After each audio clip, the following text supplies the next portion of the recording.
No sooner had the Cardinal flatbed truck backed in and dumped its load in my driveway, and I donned my tool belt, than Howard meandered unannounced into the driveway in the beat-up and faded old Dodge pickup he'd just recently reacquired. I hadn't expected him, and frankly, I wasn't pleased that he'd come by, although I didn't let on to him. That wouldn't have been at all hospitable or respectful. I'd rather hope to take some personal and private time getting familiar with my hammer in the wood, taking some wild whacks and inflicting some dents, making as much noise as I wanted without attracting onlookers. This was amateur night. I'd read my undistinguished library of two framing books for the 15th time, absorbed an atomic amount of the information I'd need to get the job underway, and I wasn't interested in showcasing my incompetence before an audience, particularly an expert one. But Howard had come on a mission of mercy. We laughed about it as I retold the story to Gary in Howard's living room. He wanted to make sure that I got off to a plumb, level, and square start, and he'd come intending to demonstrate for me the basics of wall framing. And I'll be forever grateful. As I say, it was hot that Saturday morning, one of an endless succession of airless blast furnace days, leaving one gasping for air, slapping at droves of little biting flies, cursing Gitchy Gumi for perversely locking the door of her icebox. Whatever faint breeze we'd be getting came from the south. No relief for the wicked, as my mom used to say. Howard belted up, loaded up with long and beefy 16s, grabbed his framing hammer, and invited me onto the 24 by 26 concrete dance floor. All that was showing around the perimeter were the heads of the J-bolts that Billy, who'd laid down that dance floor, had installed according to my building plan. I'd already marked, measured, and drilled out the holes in the 2x6 pressure-treated sections of boards that I'd be using as the bottom plates for the building. Now, a business-like no-nonsense Howard was turning back the clock to 1996, except that now he was in mentoring mode. He declared, "We're going to lay out a wall, and I got to show you the system that you should be using on all the walls you build, both first and second story from now on. Okay?" My lack of confidence and knowledge of what I'd need to be doing were transparent to Howard. But pride took a distant second place to attending to and practicing what Howard knew I needed, not just to know, but to do competently. He was surprisingly generous and patient during the entire process. "I'm sure you're going to do well once you get going, and you know that it goes without saying that I'm just down the street if you run into any difficulties that you can't figure out yourself. But I don't want you to get hurt. That's the most important thing. And I want you to use good, sound building principles. Do it right or don't do it at all. Plumb, square, and level. Studs nailed on center and stacked, along with joists on top of each other. And it all begins with carefully measuring and cutting lumber and laying out, flat on the slab, all of the framing elements for your rough opening. Let's take a look at your building diagrams for the walls, and let's pick one to lay out the framing." Pretty intimidating stuff. Put your hands up, face against the wall. Now reach slowly into your back pocket for your wallet, drop it on the floor, and kick it over to me. Luckily, I had plans. Oh boy, did I have plans. I'd been compulsively filing yellow legal pads full of them in the several weeks prior to the slab pour. The question was, which of these legal pads stacked on the kitchen island that Howard had built for Linda several years earlier contained the most recent plan of what I intended to build? It's not entirely professional looking to sprint off the job and into the house with tool belt clanging against flapping hammer. Sounds delightfully obscene, doesn't it? Now there's a fantasy. To sort frantically for the right plan to race back with and to present breathlessly to Howard. My working persona was definitely not of the cool, detached Jerry Tao wearing black Ray-Bans. My slip was showing. My hair was not staying up. My gown was puckering and gapping at the waist. I found a zit on my nose during my last look in the mirror, and I was surely going to be late for the prom.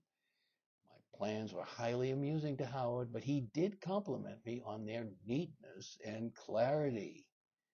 There would be a problem not readily apparent on those wall layout plans that he'd take me to task for later, and I'll get to that in the next chapter. But for now, He could read what I intended, and noted that the north wall looking toward the lake offered the most interest and practicality as a primer for framing all subsequent walls. I nodded dutifully, said something insipid like "cool," and waited for further instructions. That wall plan was pretty simple. A 24-foot stretch containing an opening for a standard kitchen-sized double sash window and an opening for a standard 32 by 80-inch garage door. But Howard was astute in his choice.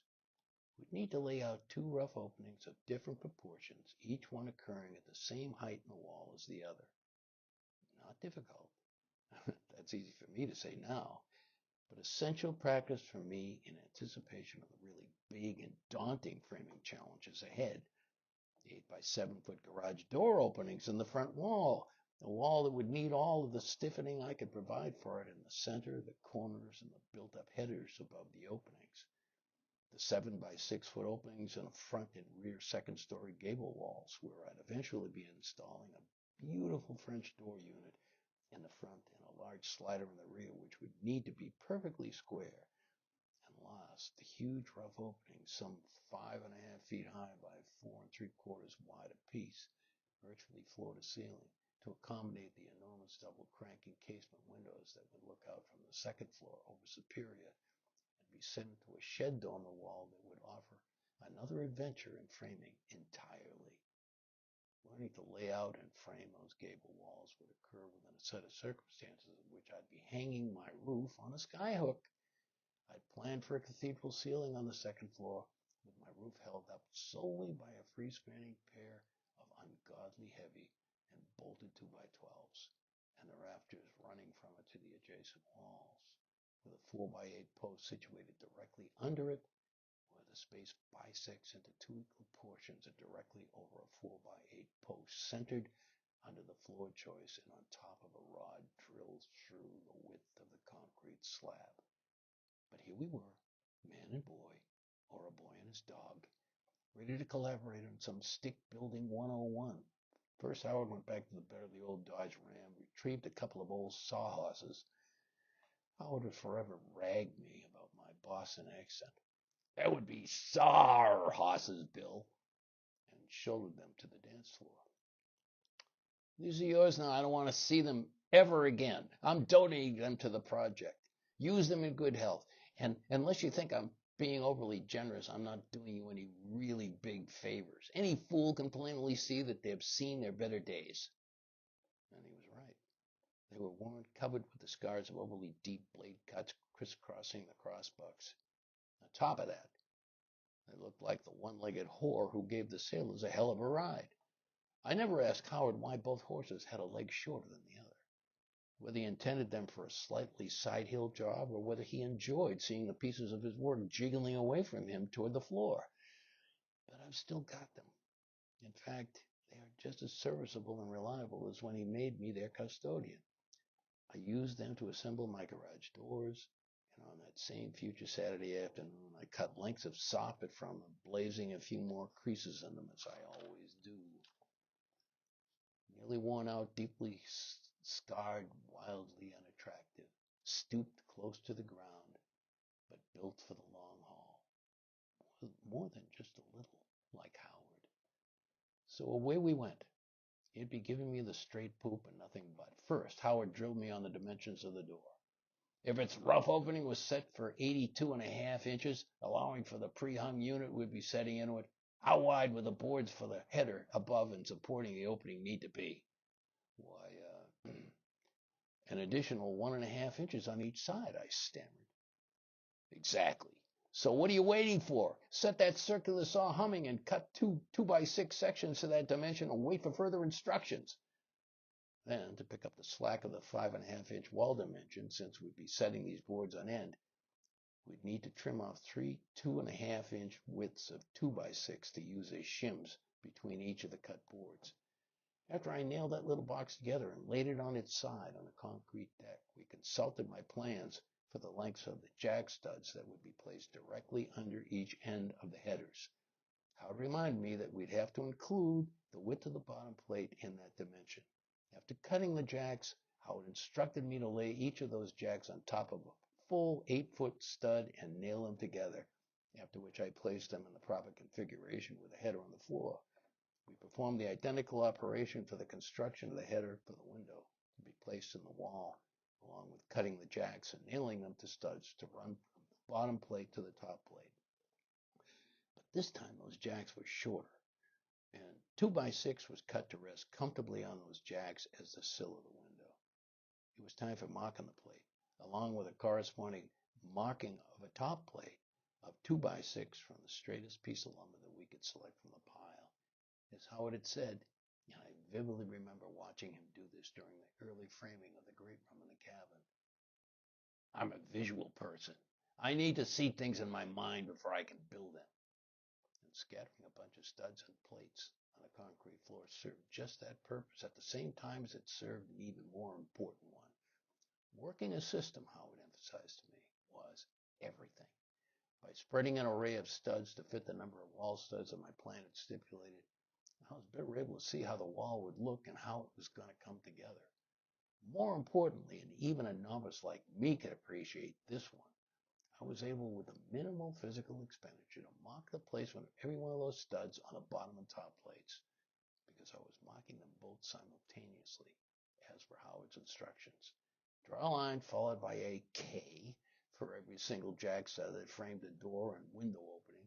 Mark with a line followed by a C, the cripples, the baby studs that would support the empty spaces beneath the sill and over a door header. And mark 2 X's for the double studs that I'd be nailing together and situating at opposite ends of the plates. Pretty easy stuff.